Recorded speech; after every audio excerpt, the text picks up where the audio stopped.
आज है क्लास 3। तो इसमें हम डिस्कस करेंगे lifting of corporate well and situations जिसमें कॉर्पोरेट वेल को लिफ्ट किया जाता है। तो सबसे पहले हम समझ लेते हैं लिफ्टिंग ऑफ कॉर्पोरेट वेल क्या है। So lifting of corporate veil means looking behind the company as a legal person. हमें देखना है कि कंपनी के पीछे कौन है। कंपनी को अब हम एक एंटिटी ना मान के एक पर्सन मानेंगे और अब हम देखेंगे कि कंपनी के पीछे कौन कौन लोग हैं। That is disregarding the corporate entity and paying regards to the realities behind legal facade. मतलब कॉर्पोरेट एंटिटी को इग्नोर करेंगे और इस पे ध्यान देंगे कि इस लीगल फीसेट मतलब इस कंपनी के पीछे की असली रियलिटी क्या है, कि मतलब असली लोग कौन हैं। Where the court ignores the company and concerns themselves directly with the members और मैनेजर्स। जहाँ पे कोर्ट कंपनी को इग्नोर कर देता है और जो उसको मैनेज कर रहे हैं, जो उसके मेंबर्स हैं और जो मैनेजर्स हैं जो उसको मैनेज कर रहे हैं, उन लोगों पे अपना ध्यान देना। सो बेसिकली 3 पॉइंट्स हैं जो हमने डिसाइड किया है। सबसे मेन पॉइंट क्या है, लुकिंग बिहाइंड, कंपनी के पीछे देखना कि कौन है।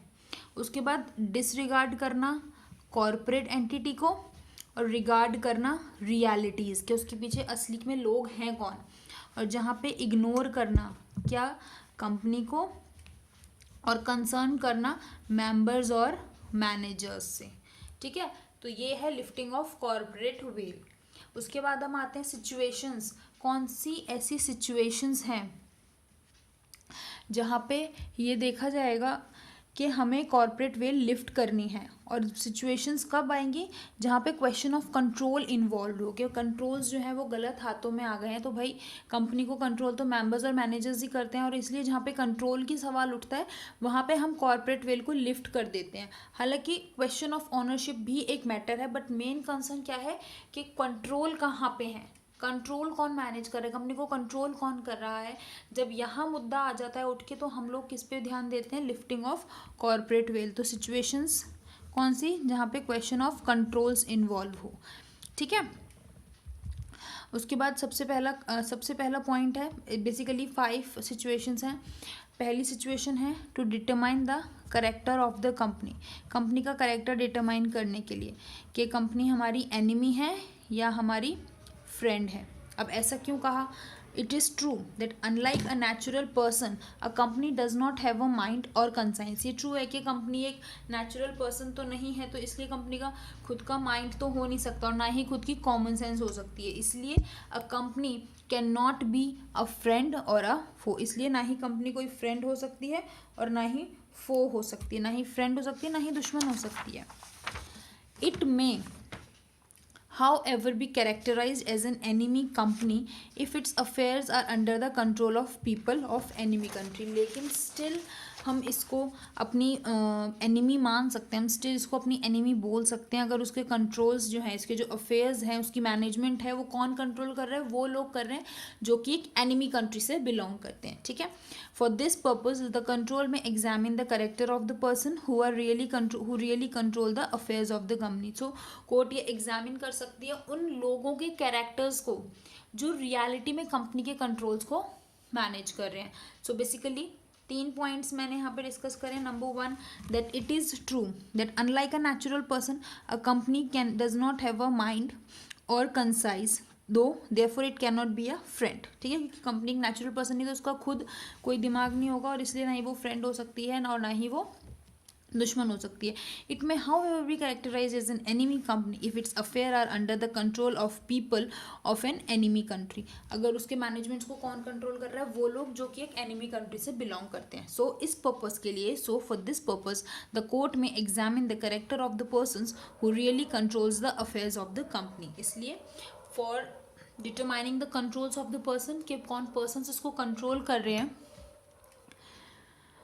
हम उन पर्सन्स को देखेंगे जो उसे मैनेज कर रहे हैं। सेकंड आता है टू प्रोटेक्ट रेवेन्यू और टैक्स। अगर कंपनी किस लिए फॉर्म हुई है, कि उसे रेवेन्यू या टैक्स बचाने, तो उस केस में भी हम लोग क्या करेंगे, कॉर्पोरेट वेल को लिफ्ट कर देंगे। So where the corporate entity is used to evade tax, जहाँ पे कॉर्पोरेट एंटिटी किस लिए बनी है, टैक्स को इवेड करने के लिए बनी है, the court can disregard the corporate entity.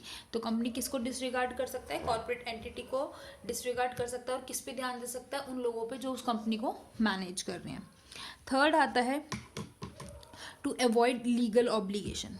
अगर कंपनी ने कोई इसलिए कंपनी बनाई है क्योंकि उसे लीगल ऑब्लिगेशन से बचना है। So where it was found that the sole purpose for the formation of the company was to use it as a device to avoid legal obligation, the corporate veil can be lifted. So अगर basically company इसीलिए बनी है क्योंकि उसको कोई legal obligation अपनी हटानी है या किसी लीगल ऑब्लिगेशन से बचना है, तो भी कॉर्पोरेट वेल लिफ्ट किया जा सकता है। फोर्थ पॉइंट इज आते हैं हमारे पास formation of subsidiary to act as an agent. अगर हमने कोई सब्सिडरी बनाई है इसलिए ताकि वो हमारी एजेंट हो सके। A company may sometimes be regarded as a agent or trustee of its members or of another company.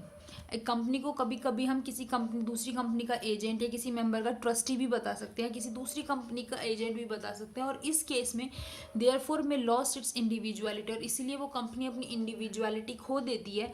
और इसलिए here the principal will be held liable for the acts of the company. और इसीलिए जो principal है वो liable होगा सारी acts of company के लिए। सो जहाँ पे कंपनी बेसिकली सब्सिडरी बनाई इसीलिए गई है ताकि कंपनी को हम यूज़ कर सकें अपने फ्रॉडलेंट पर्पस के लिए। तो हम उस कंपनी पे ध्यान न देंगे, हम उसकी होल्डिंग पे या उसकी प्रिंसिपल कंपनी पे ध्यान देंगे या उस प्रिंसिपल पे मेंबर पे ध्यान देंगे जिसने वो कंपनी बनाई है। So a company may sometimes be regarded as an agent or trustee of its members or of another company and therefore may lose its identity. Here the principal will be held liable for the acts of the company. तो इसलिए यहाँ पे कौन liable होगा? Principal liable होगा, ठीक है, क्योंकि बनाई उसने तो भाई वही जिम्मेदार है ना उस चीज़ का। नेक्स्ट आता है कंपनी फॉर्म्ड फॉर फ्रॉड और इम्प्रॉपर कंडक्ट और टू डिफीट लॉ। अगर कंपनी कोई फ्रॉड के लिए, कोई इम्प्रॉपर कंडक्ट के लिए या फिर लॉ को डिफीट करने के लिए बनाई गई है, तो उस केस में भी कॉर्पोरेट वेल को लिफ्ट किया जा सकता है। तो where the company is incorporated for some illegal or improper purpose, अगर कंपनी किसी इलीगल या इम्प्रॉपर पर्पस के लिए बनाई गई है, that is to defeat law, to defraud creditors or to avoid legal obligation, तभी भी हम कंपनी का कॉर्पोरेट वेल लिफ्ट कर सकते हैं। और जब कॉर्पोरेट वेल लिफ्ट होगा इसका मतलब जो कंपनी के मेंबर्स हैं या जो मैनेजर्स हैं उनको पकड़ा जाएगा और उनकी लाइबिलिटी बनाई जाएगी, क्योंकि इन जनरल कंपनी एक लीगल पर्सन है तो कंपनी की लाइबिलिटी होती है, मेंबर्स की लाइबिलिटी होती है। लेकिन इस चीज़ का गलत यूज़ ना हो, किसी न किसी केसेस में, कुछ केसेस में हम इस कॉर्पोरेट वेल को लिफ्ट भी कर सकते हैं, मतलब उठा सकते हैं, जहाँ पे हम कंपनी पे ना ध्यान देके हम किस पे ध्यान देंगे? मेंबर्स पे ध्यान देंगे। तो हमने 5 वो सिचुएशंस करी हैं, 5 सिचुएशंस देखी हैं जहाँ पे कॉर्पोरेट वेल लिफ्ट हो सकता है। पहली कंडीशन क्या है? To determine the character of the company, that is to find out whether a company को एनिमी या फिर फ्रेंड। पहला देखने के लिए कि हमारी दुश्मन है या फ्रेंड है। सेकेंड ये देखने के लिए कहीं उसने रेवेन्यू बचाने के लिए तो ये काम नहीं किया, टू प्रोटेक्ट रेवेन्यू और टैक्स, या फिर टू अवॉइड लीगल ऑब्लिगेशन, कोई लीगल ऑब्लिगेशन से बचने के लिए, या फिर formation of subsidiaries to act as agent, या फिर कोई सब्सिडरी इसीलिए बनी है ताकि हम उसे क्या बना सकें? अपना एजेंट बना सकें। And number 5 is company formed for fraud और इम्प्रॉपर कंडक्ट और टू डिफीट लॉ, या फिर कंपनी बनी ही इसलिए क्योंकि उसको फ्रॉड करना है, उसको कोई इम्प्रॉपर कंडक्ट करना है या कोई लॉ को डिफीट करना है। तो अगर इन 5 में से किसी भी रीज़न से कंपनी में कुछ गलत होता है तो कॉर्पोरेट वेल को लिफ्ट कर दिया जाएगा। एक बार फिर से मेरे संग आप रिपीट कर दी। सबसे पहला था to determine the character of the company, that is friend और को एनिमी और friend. Second, to protect revenue और tax. Third, to avoid legal obligation. Fourth, formation of subsidiaries to act as agent.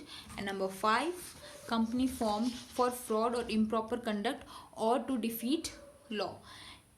ये notes मैं आपको provide करा दूंगी किसी भी तरीके से, जैसे टेलीग्राम ग्रुप में डाल दूंगी या किसी भी तरीके से, तो आप वहाँ से ये सारे नोट्स ले सकते हो। इसके बाद आप कम से कम इस वीडियो को दिन में 2 या 3 बार तो देखो ताकि आपको इसके मेन पॉइंट्स याद हो जाएं। और आप इस वीडियो का स्क्रीनशॉट लेके एटलीस्ट, मैं तो यही कहूँगी कि आप अपने हाथ से एक प्रॉपर नोटबुक बनाइए जिसमें ये सारे नोट्स आप अपने हाथ से लिखिए, बिकॉज जब आप अपने हाथ से लिखेंगे ना आपको याद करने में बहुत आसानी हो जाएगी, क्योंकि एट द एंड आपको एग्ज़ाम्स में लिखना ही है तो लिखने से डरिए मत, एंड प्लीज़ लॉ को जितना हो सके उतना लिखिए।